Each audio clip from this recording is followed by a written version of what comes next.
Bad parenting is a disease that's plaguing our society. People are not taught to be parents. We don't have classes that teaches people how to be parents.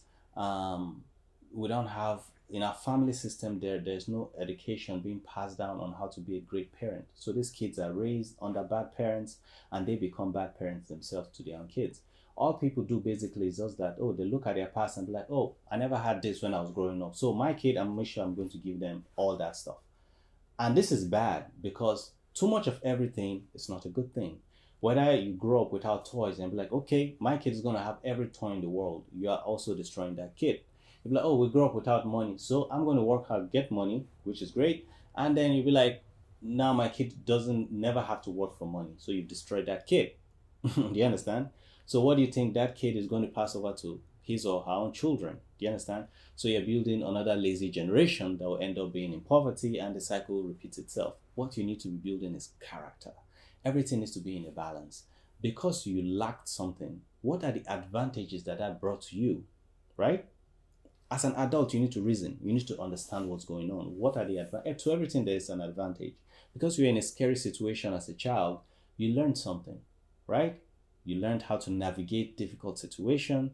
You grew up, you saw poverty, and now you grow up with somebody who understands that the need for resources and the lack of it, the disadvantage of it. And now you build character. If your child never has the chance to feel like, okay, I don't have something in my life, how can I get it?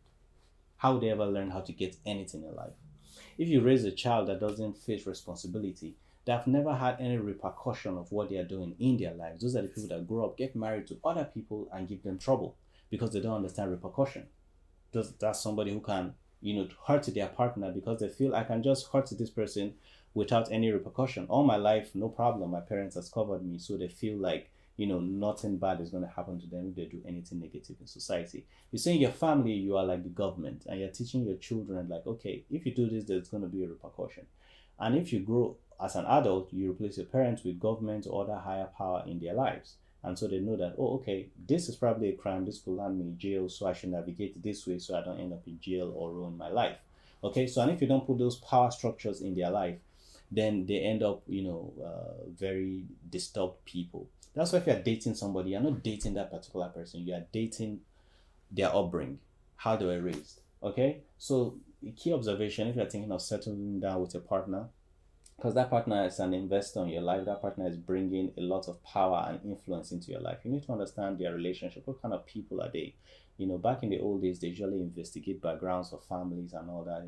In this day of love and marriage, people just meet each other on the street and say, this is the person I'm going to spend the rest of my life with, without understanding how do they view finance, okay? And this is tied to their upbringing. How was their relationship? Did they even think of having another partner as somebody that is real in their life? Because some people grew up in very disturbed homes and they saw how their parents were relating with each other, and in their minds they'd be like, I will just never have a real partner. And so they're using you just as a shield, but they are not married to you. Because some religious person stands in front of you and say, you guys are now husband and wife, doesn't mean you guys are husband and wife. If the person wants to be committed to you, if the person really takes you as a partner and to build something with, that's when you guys are married, because nothing can separate you guys. But if this person is with you just because a religious person said you guys are married, unfortunately, I hate to tell you, you don't have a marriage.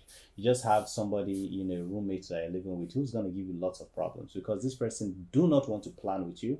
This person do not want to build anything with you. Even the kids, they're just accidents happening, and this person is thinking like, what do I do now that I have these kids? Because sexual intercourse was involved.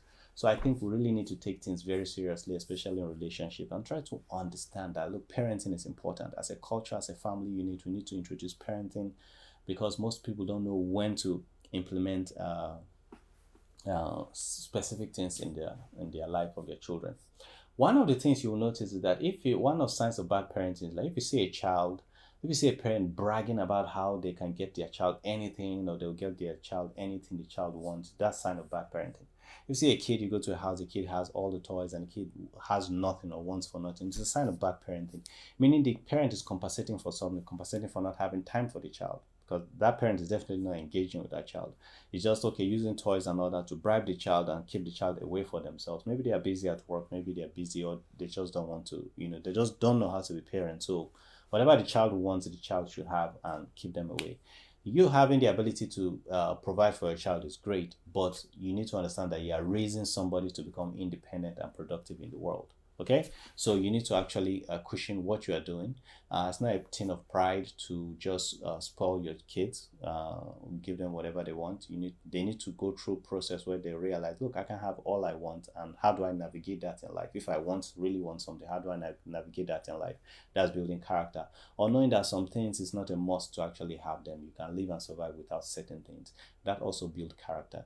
So there's a balance and there's a mix. Okay, some kids don't know how to clean themselves up. They are adults and still don't know how to clean themselves up, and this is why you have kids with mouth odor, body odor, their private parts are a mess and all that stuff, because their parents didn't know when to actually teach them all these things. They're like, this kid is now pooping on himself. When do I teach this kid how to clean themselves? They don't know, and they never teach the kid. The kid just kind of wing it and figure it out on his or her own, and they just left it like that. This is where a lot of kids learn from outside influence and all that about things, even sex and all that. I think this should be a healthy conversation between parents and all that at some point.